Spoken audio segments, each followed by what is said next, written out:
Welcome to the Find Your Edge podcast. I'm your host, Chris Newport, founder, head coach, sports nutritionist, and exercise physiologist at The Endurance Edge. Our mission is to empower people to reach and sustain peak performance and health. So get ready to dive into all things training, nutrition, recovery, and more. We hope to give you detailed information and inspiring stories to help you be your best. Let's do it. All right, welcome back to the Find Your Edge podcast and Happy New Year. So in order to celebrate the new year, which is a great time when we come to goal setting, what are we going to do for 2023? I have invited Coach Ryan to talk a little bit about his specific goal setting technique that seems to work really well. So we're going to talk about that. But first of all, welcome to the show. Hi, nice to see you. Woohoo. All right. So we work with quite a few athletes. Typically they're triathletes, but we also have some runners. We work with people who are trying to lose weight. We work with people who want to do certain races or, play with their grandkids or just like generally be healthier. So one of our steps in our processes with working with folks is, do we have these goals worked out appropriately? And one of the methods that we used to use was SMART goals, but you are an anti-SMART goal kind of guy. I'm so anti-SMART. Yes. goal. And there's so many different acronym things, but anyway, so if anybody is familiar, SMART goal is specific, measurable, achievable, realistic, and time sensitive goals. Why is that something that you don't like? Well, I think it's a lot of reasons. And part of it is sometimes I work my way back through like an employment type direction and how you spend a lot of time discussing vocabulary and getting into the nuances of the language. And you really just end up saying the same thing over and over again. Like specific and measurable, those are the same thing. It's the same question. And then attainable or achievable, realistic and timely, also the same thing. So I feel like it's really 2 questions instead of 5, and you can turn that into 5 meetings pretty quick and still not accomplish anything. But also they can be limiting, they can stifle a little bit of creativity, to take away the dream works. Basically, they are don't think big. They are think small, reduce risk, and just do the mundane things until you get done at the end. And even worse, you might accomplish the goals and not know that your efforts is what caused them. So you can get outcomes without even being part of the equation. So what I hear you saying is we need to do some level of big thinking. So in other words, challenge ourselves. Mm-hmm. Challenge is really, really important because you'll never reach a spot where you'll be creative or you'll you'll do the hard things as opposed to just doing enough to get by. Which leads us to, that just made me think of the process. And we'll definitely have to talk about that too, as we aim for these various goals. But you have this strategy that you've kind of taken from various pieces and cobbled together and made it your own fun little acronym. So tell us about that, how you came into it and why you think this is effective. I went searching for alternatives to SMART goals. So I'm like, this can't be the only way to set a goal. Landed on an article and it sort of mapped out a little bit more gracefully or more intricate than I just did about what's wrong with SMART goals. Other people are more graceful with their vocabulary than I am. But there were several others. There was one called the dumb goal. And it started with the word dream. There was another one that was PACT, PACT. And I liked that it had the word continuous in it. The one that I liked the most was called WOOP, WOOP, wish, outcome, obstacle, and plan. And then there was hard. And what was nice about that was the letter R, which was required or routine.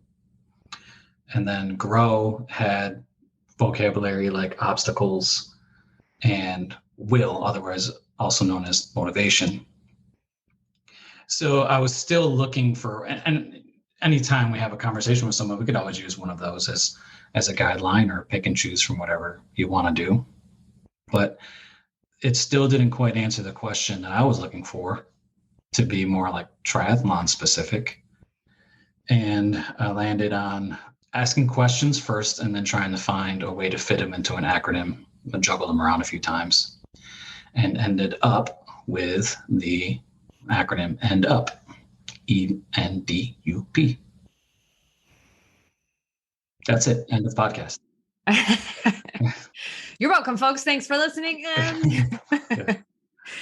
All right. So basically there are so many different acronyms and methods. You were sort of picking and choosing what were the things that were meaningful and stuck out to you to make this process more effective, challenging, but not too challenging, exciting, like with that whole dream process. So walk us through each acronym. What is E?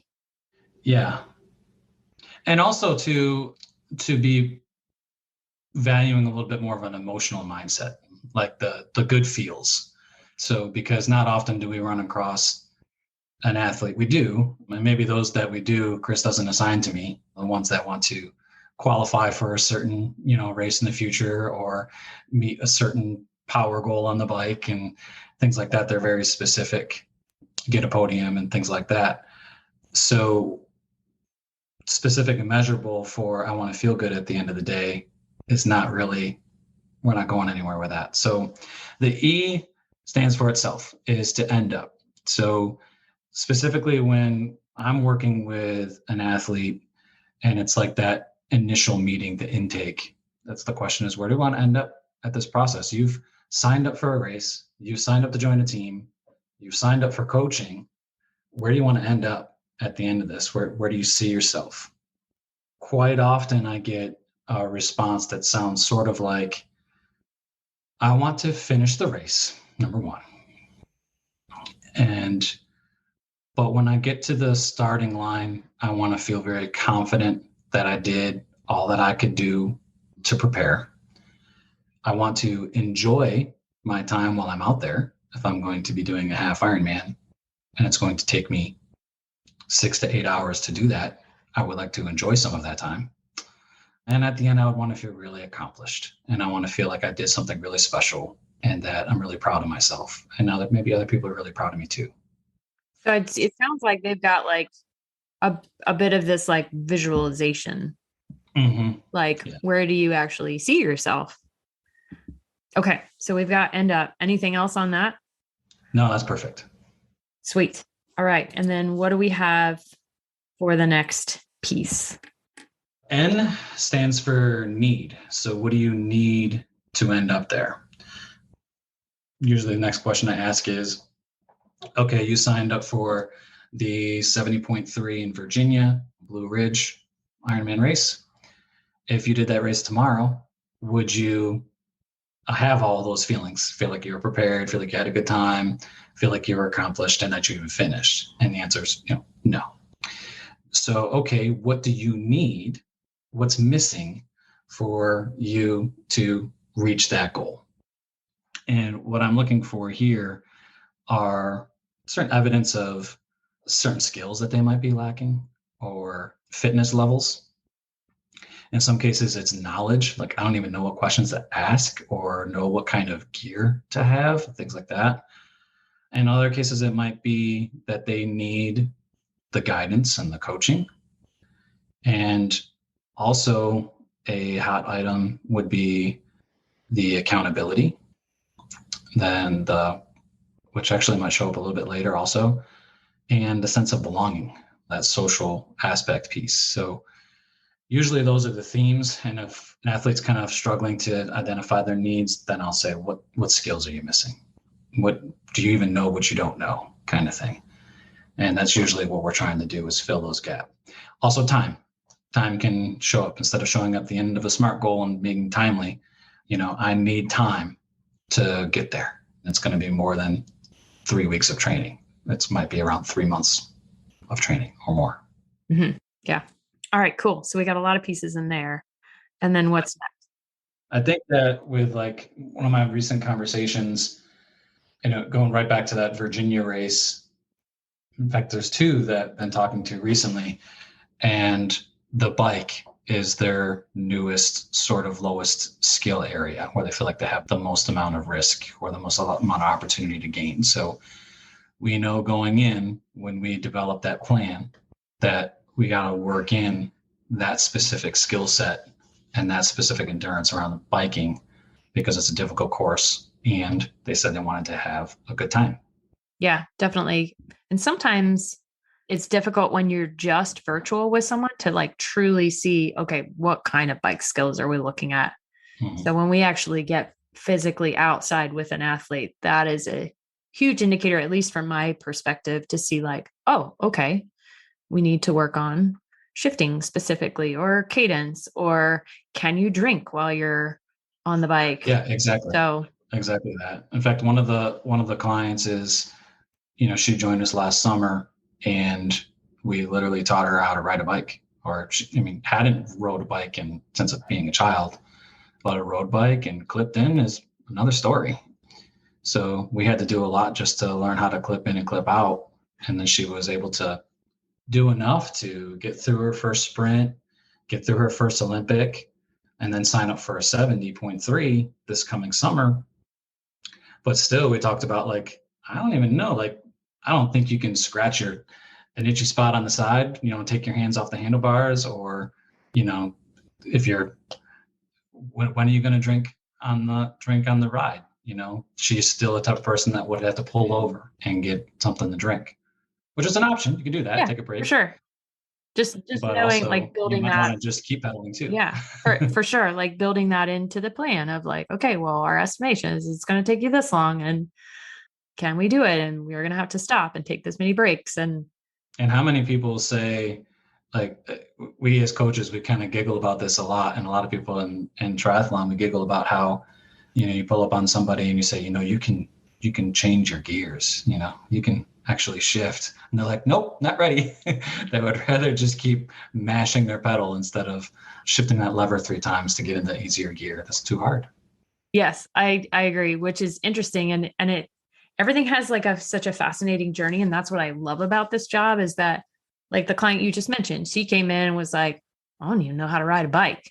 Like, I think you just rode in the parking lot like the first time you worked with her. We didn't even get on the road. But somebody like that, who obviously their goals are changing pretty quickly because their skill set is improving. But like you mentioned, shifting, which again, we giggle a little bit, but yeah, I remember one instance when my first years coaching, I remember pulling up next to somebody being like, okay, so we're going to shift. And she's like, oh, what did I say? I think she was in her big ring. And so this is when, so she had 2 rings up front, and she was in her big ring and she was mashing. I said, wait, please shift to your little ring. And she said, what's a ring? And I said, okay, this gives me some good information. We need to back it up a little bit. But then as you progress and get more nitty gritty into like, okay, now I want to reach, say, certain power goals, or then you can get into knowing what gear you're in to be able to produce a certain power and cadence at the same time, which is like mind blowing. Anyway, where were we? D, I think. Going to D. Sometimes I skip D and I go to the U, but the D is important because. Why is it important? Because, well, what is it first? And then why is it important? You have to determine what attitudes, behaviors, and mindsets are required to address your needs that you need to reach the goal at the end. So, you're looking for things like, I'm going to be consistent, or I want to be enthusiastic, or I want to have a growth mindset, or I'm going to trust the process. These are kinds of phrases or trigger words that I'm looking for when I'm asking this question. And again, it's always going back through the acronym. So what kind of belief system do I need to have to get the skill sets that are needed to meet the goal at the end? I've learned that there's a secondary question that can be really helpful here.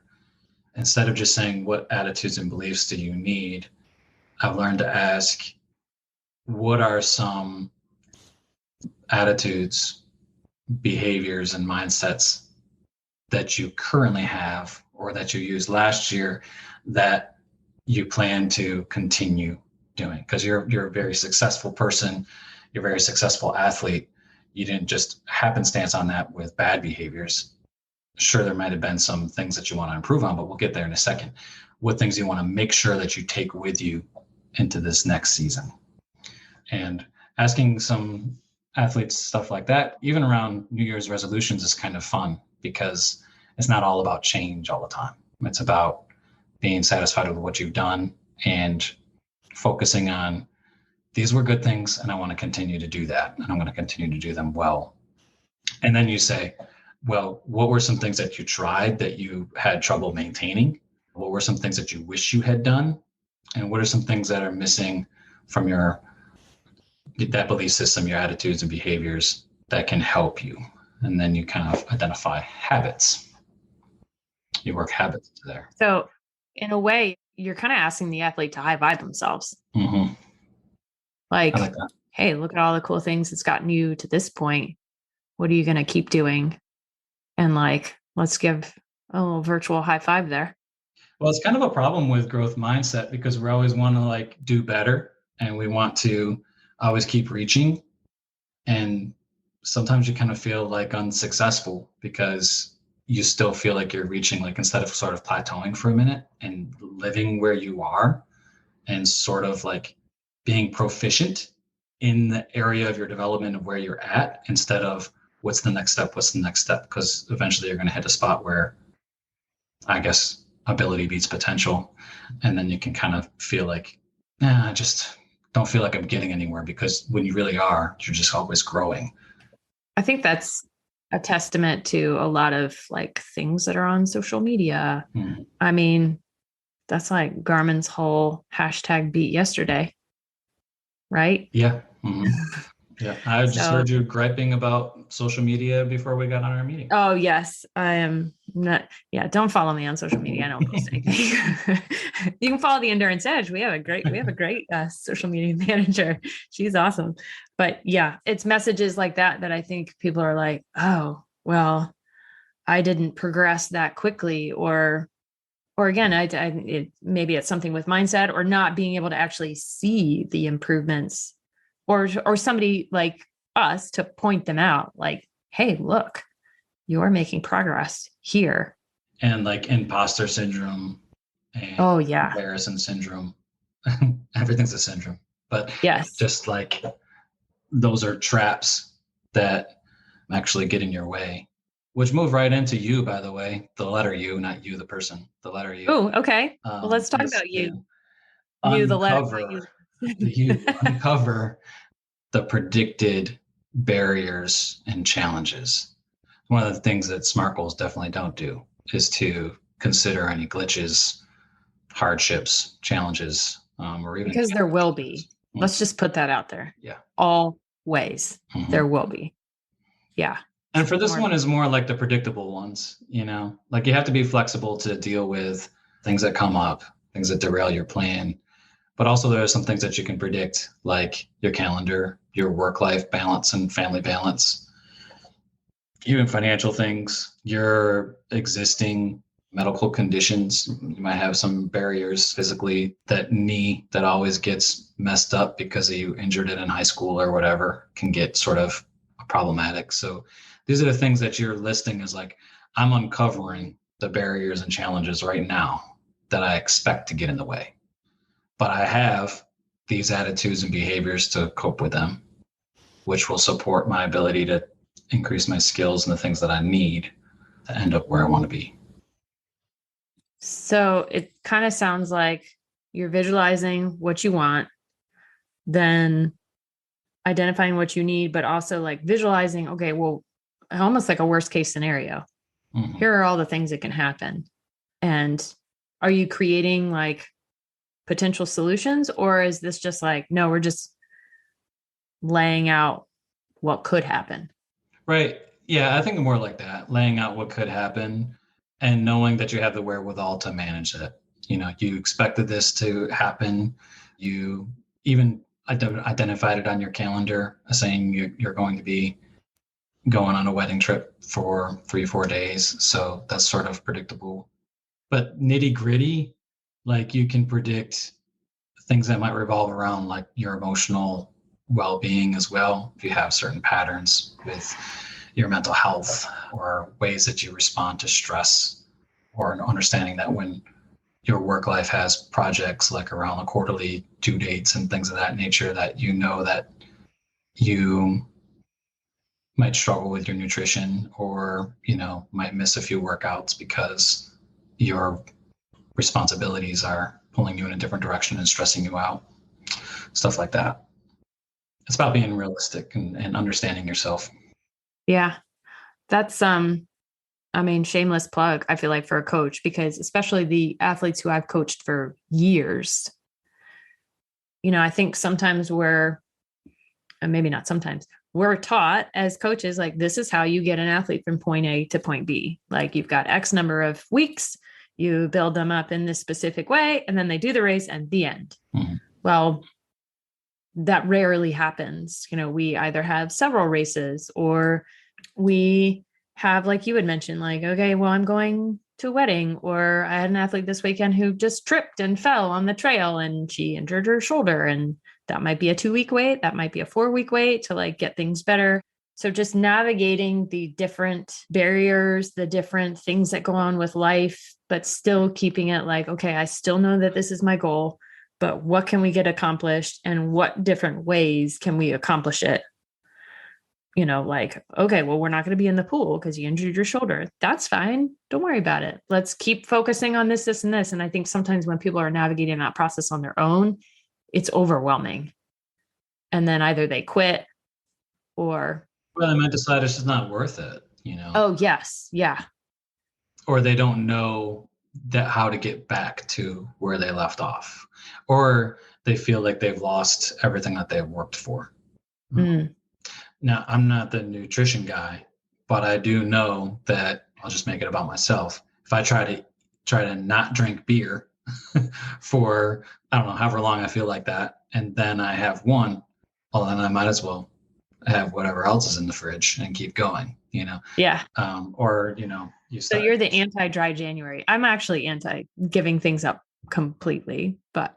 Yeah, I like to set positive goals, not that. And actually, I didn't even get to that when we said at the onset, like some rules, like when you're setting a goal, it has to be positive in nature, as opposed to, I want to stop doing something, or I want to not feel bad and things like that. You got to phrase things in a positive way. Well, a lot of that is like a positive mindset and like actual brain and body physical response. Mm-hmm.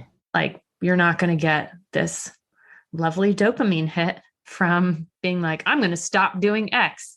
You're like, okay, we want to sort of reshape that a little bit. So yeah. All right. I think we missed one. Did we miss P?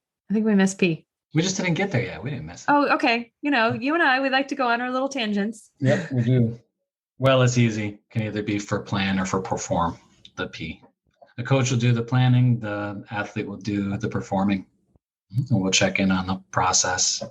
If you don't have a coach, then you got to do your own plan and your own performing. So it really just is about sort of writing it down, mapping it out, designing things out. You can incorporate different things like timeliness or block scheduling and things of that nature. And once you have the big picture plan, so you've got, where do I want to end up? What do I have? What needs am I missing and skills that I must gain? You have determined your attitudes and behaviors. You've uncovered your predictable challenges, and you started to plan the whole picture. You can then use the similar process to create weekly or daily healthy habits. So in my work life outside of Endurance Edge, sometimes I do 1 Minute Manager, which I don't know if you know what that is. But basically, it just means before you do anything, before you check your email, before you check your voicemail, before you get into stuff, you just spend a few minutes to think about your day and what is it that you want to accomplish. In this format, you can do that. At the end of the day, where do I want to end up? How will I know that I've had a productive day? And it can even be a feelings question. I got to the end of the day and I felt good about it. And I didn't leave anything out there, unfinished. And if I did, I left it unfinished for a reason, because it wasn't urgent or something. So you can do your end up process daily and figure out what it is that you need to accomplish a good day. Choose or determine your attitude that you want to have at work. Uncover the barriers. You've got 3 meetings on the schedule, 2-hour workout, kid pickups, dinner to plan for. Those are your predictable challenges for the day. And you would still like to feel good at the end of it. And then you perform. You do your day. So that's why I like the end up goal process, because I find it to be flexible. I think it works to highlight the feels of things, making sure that you feel good about yourself and that you feel good about your day and the process, because maybe you have a happier day. Maybe you have a more successful day. Maybe you were more present and alive and engaging with your kids or your dogs or whatever. Yeah, I think that's a great last piece of that puzzle. And this also reminds me of like, okay, well, how many things did you put on your checklist? And you've tied it back nicely with like, well, what are your barriers? Okay, you have to do this, this, and this, and then the day is up. So, which in my mind is, don't try to do too many things at once. So another, like if an athlete comes to us and they're like, well, I want to run faster and I want to increase my power and I want to do my first 70.3. And then maybe I also want to do an Ironman. It's like, okay, hang on. We got a lot going on there. Mm-hmm. Let's rewind a little bit and let's take it one step at a time. And simplify it and chunk it out, break it into manageable parts. Yeah. Keep it simple, silly. Who said that the other day? Someone said, keep it simple, silly. Oh no, or sweetie or something. That's what it was. It was sweetie. Coach Christie said sweetie. And I was like, oh, every time she calls me sweetie, I know she really means stupid. Yeah. Dang. All right. So I know you've kind of done this already, but like quick summary. Let's start with your method of why you think this is important, and then just walk us through those steps one more time. I think it's important because this is just one of the many directions to go when it comes to setting a goal. Doesn't matter if you have a vision board or a specific SMART goal that's on a rubric with achievable outcomes and things of that nature, or one of these other, what was one of those other ones? A dumb goal, a loop goal, packed goal. So there's a good, few handfuls out there. They can be guidance for you, and they can be a process for you to sort of find a way to feel successful, to feel like you are achieving something, and know that what you're doing day to day has a connection to what you want to achieve at the end. But just to hit it one more time, like you asked, the end up is, the E is for where do you want to end up at the end of this thing that you signed up for, or at the end of this goal. And is the needs, what's missing? What do you need to make sure that you achieve that goal? The D is to determine your attitudes, your mindsets, and your behaviors. Maybe habits fit in there.